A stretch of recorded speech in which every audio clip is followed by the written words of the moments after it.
Politically, when we talk about the most educated politicians in Africa, Ghana comes first. A Nigerian lady finally analyzed the reason why Ghana politicians are more educated than Nigeria, and he said to Nigerians to better learn from Ghanaian politicians and stop messing around. I'm going to be sharing the videos with you guys to watch and see what's really happened or what she really said about Nigerian politicians. Please do well to like the video and share. Hi, let me tell you how Ghana got here. How Ghana got to rank 7th in the whole world when it comes to educated politicians. And Afenyo Markin has given us a little bit of the gist. Let's listen to Afenyo Markin's video, and when I come back, I'll share my experience. Let me give credit to NDC. Those days, when we were in school, give us, it was difficult for any student to openly say he was NDC. It's true. If we go here election, now compare one sem and only person say what, or so we grow NDC, you lose pot all. But let me give credit to NDC. With time, they started branding themselves on campus with their team, and they made a headway. So, on top of my head, I know that some universities like UCC, my own alma mater, for a long time, NDC controlled student leadership. Okay? If you come to Lagos, it's been a toss-up. Today is this, tomorrow is that. And if you also look at the law profession, I became alarmed some 5-6 years ago when I realized that the NDC was deliberately sponsoring. I think they had a strategy encouraging a lot of their youth to go and study law, because they also realized that that was their handicap. Now, if you attended any Ghanaian university, you would understand what Afenyo Markin was trying to say. Now, politicians are so heavily involved in students' politics here in the university level. So what they do is that if you have potential to become SRC president, to become any leadership they will advise you to form a team where they will financially sponsor your team, and indirectly, even though you're not allowed to say it openly, you are actually running that election on campus in the name of some political parties. And then at the end of the day, if you get to do well and you're a brilliant student, they will sponsor you to continue or to further your education abroad. Yes, the various parties, I've seen a lot back in school. They would sponsor you, even in my family. I mean, I've got instances in my family where political parties sponsored people to go school or do their masters, do their PhD, do their doctorate degree in Canada, in US, or just name it. And then after that, you come back to Ghana to serve in the party.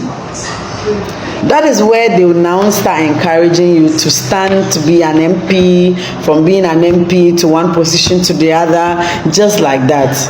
And so at the end of the day, the Ghanaian political fraternity is charged with educated young men.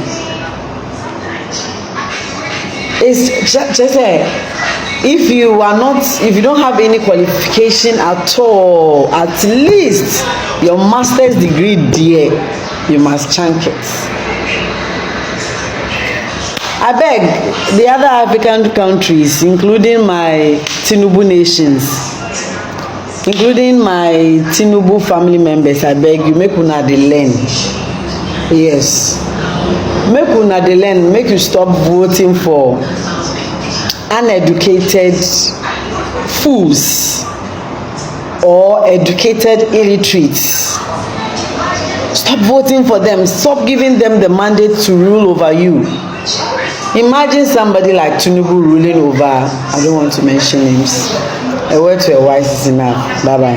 No matter what I do, they will still abuse me. Yeah. I'm the president. I won't do it.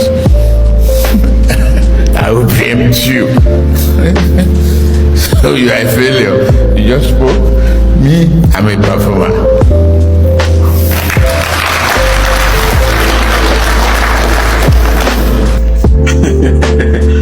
Oh my goodness. And he didn't lie. He didn't lie. You see, Nigeria, we've fallen to the extent where our oppressors tell us they oppress us in our face. Before, they do it tactically. In the days of our fathers, their oppressors were tactical about their oppression. So they do it such that the people will not notice it.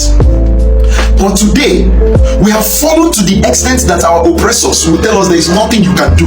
I will do it. And you people will just be talking. We were called failures, and that's exactly who we are. You can say, I'm not one of them and all those things, but the ones that say they're not one of them are the ones that are the most failures. They are the ones that have failed the most. And that's the truth. It's a shameful thing. It's something that should make us cry. But here is the thing. I'm not here to deliberate on what has been said by a person or the people that such thing have been said to. My own is the solution. And I've always offered this solution. And whether we like it or not, we can run around and rigmarole however we want. But at the end of it all, bear me witness for those of you who can hear me. I'm very happy that the social media is permanent. So whatever I say today, in the next 15-30 years, would always be heard. Right? Good. So the situation is, bear me witness when I say this, because eventually Nigerians will rally around what I've said. I will come to it. The solution to these things, the way to make our leaders accountable is not by protest, it's not by demonstration. You must understand what empowers your leaders, to understand what you can deprive them in a bid to make them become responsible. Our leaders are obviously irresponsible, and they post these irresponsibilities to our faces, knowing we cannot do anything. What can we do? Nothing but this. Nothing but this. Does it occur to you that a wealthy man with his riches and wealth feels frustrated when he is isolated with his money? Does it occur to you that a wealthy man and a powerful man feels irrelevant and almost attempts suicide when he is isolated and is bestowed irritation? Does it occur to you? Does it occur to you? But no, you people are psychopaths. No, you people want money. No. And that is where you people will continue failing. Isolation is key. Isolation is key. Isolation is the main key. Treating these people like they don't exist. Ask yourself, why do they need so much money where they are rich even without looting? Why do they deprive us of the things that we are owed? Why do they steal what we own? Why do they steal from us the things that we own and amass it for themselves? Have you truly asked yourself such questions? These are questions that Nigerians don't ask, and they say Nigerians are brilliant. You tell me that Nigerians are brilliant. You tell me that Nigerians break academic records. Stop lying to yourselves. Stop lying. The most ignorant sets of people I've seen in my whole life are Nigerians. They think that by demonstration, you are demonstrating, you're protesting, but in a situation that you should really show discipline, you're not showing that discipline. And you think the person you're demonstrating to will consider you a serious person. You come to me, if I'm your leader right now, you come to me and talk blah blah blah blah blah, sha sha sha sha sha, you're not doing well. And then after saying everything, you come to me and tell me, please, I need money, I need money, I'm hungry and all this. You come and tell me, good morning sir, it's just for me to. Would I take you seriously? Would I take you seriously? As a girl, you come to me and shout, you're stupid, you're blah blah blah, you're this one, you're that one, you're that one. At the end of it all, the same girl that shouted at me will come to me and say, well, you know, if you give me this money, I'll still spread my legs to you. You will still see me penetrating the same girl that shouted at me. After I'll spray money on her, I'll just spray money on her, she will open her legs. Do you think I'll take such a person seriously? Do you think I'll take such a person seriously? But let me ask you a question. If you see someone who does not look at you, does not send your papa, does not greet you, treat you like a leper, irrespective of the fact that you have your mansion, your luxurious cars, you have all your money, but the person you come around, what happened to Justin Bieber now? Why did he sing a song that say, but if you had it all, with no one else to call, maybe you would know me, I'm so lonely. Why do you think he sang that song? Use your brain. Justin Bieber already gave us the clue to dealing with our politicians. He gave us the clue. That's why my guy almost went insane. What America did to him. Use your brain. That's the solution. Simple. When we talk about the Nigerian politician and that of Ghana politician, there's a huge difference. There is a huge difference. Just like the first video said, in the Nigerian politicians needs to go learn from the Ghanaian politicians how to rule their people, how to talk to their people, how to carry their people along, and stop making their people feel left out. Guys, let me know what you think in the video. Please don't forget to like the video, share the video, and subscribe to the channel.